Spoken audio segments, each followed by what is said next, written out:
What a game of test match cricket, man. It was a remarkable game between the West Indies and Australia.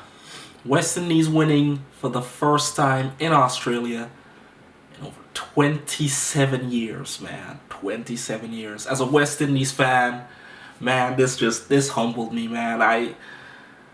You want to talk about belief. I stayed up to watch the end of this match because I felt like there was something special, and something special truly happened. And that special something was Shamar Joseph. Welcome back to the channel. Great to have you back here on We Talk Cricket, man. Let's get into it. At the start of day 3, West Indies were 13 for 1.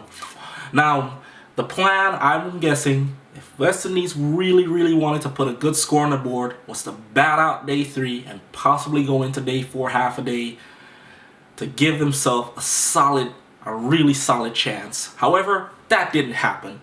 West Indies were bowled out on day 3 for 193.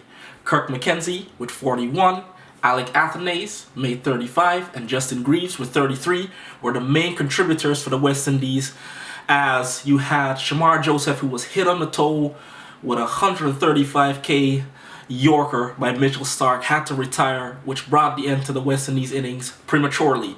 However, Joseph would return.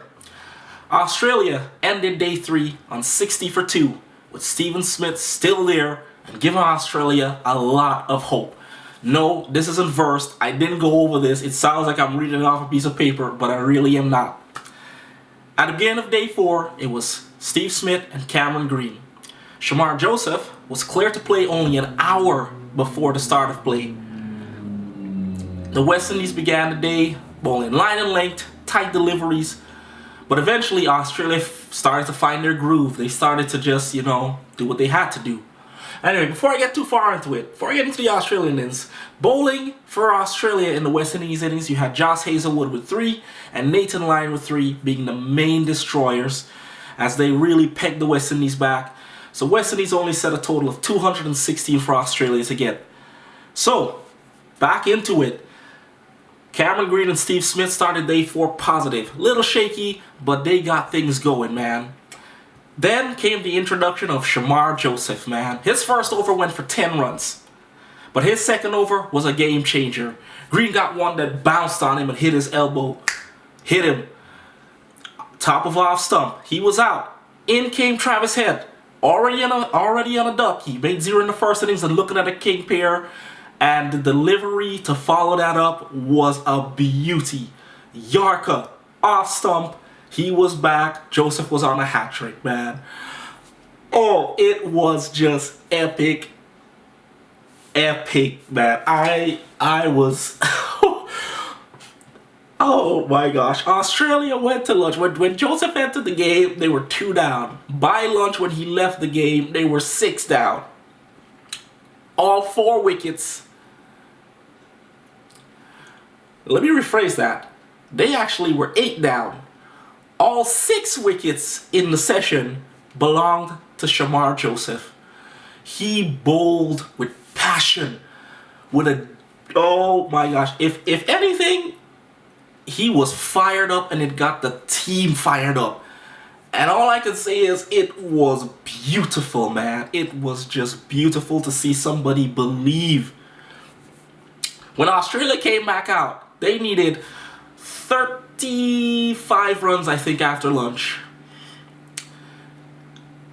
And with 29 needed, Alzarri Joseph got Nathan Lyon. And then Australia started to push. Steve Smith was still there, still batting strong. Scooped Alzarri Joseph for 6. The runs kept coming down. Josh Hazlewood was holding up at the other end.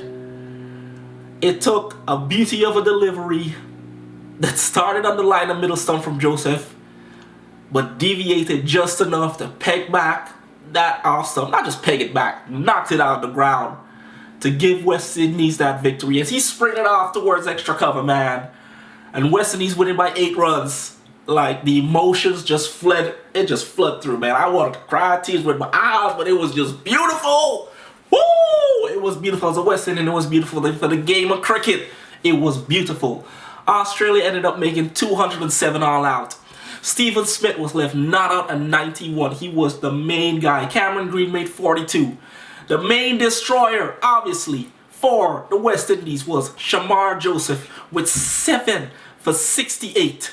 He was supported by Shamar Joseph with 2 for 62 as the West Indies won by 8 runs. What a game of cricket, man. What a game of cricket.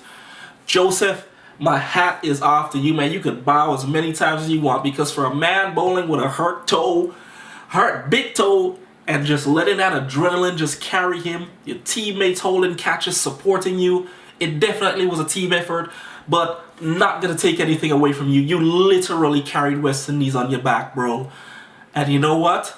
I commend you for giving the praise to your teammates, but some praise needs to go to you, bro, because you did it for the West Indies. Steve Smith tried his best, but it wasn't Australia's day today. And I gotta say, the Gabba wicket played fantastic, but the day belonged to Shamar Joseph and the West Indies. This is why I love this game, man. This is why Test match cricket, 5 days of cricket, is the pinnacle of cricket. This is why we live it, we love it, we bleed it, man. Cricket forever, man. Yo, that's just my perspective, man. Hey, peeps, I love you. Thank you for joining us. Thank you for being a part of this, man. It makes us all the more worth it, man. I love you, man. Until next time, my peeps. Later.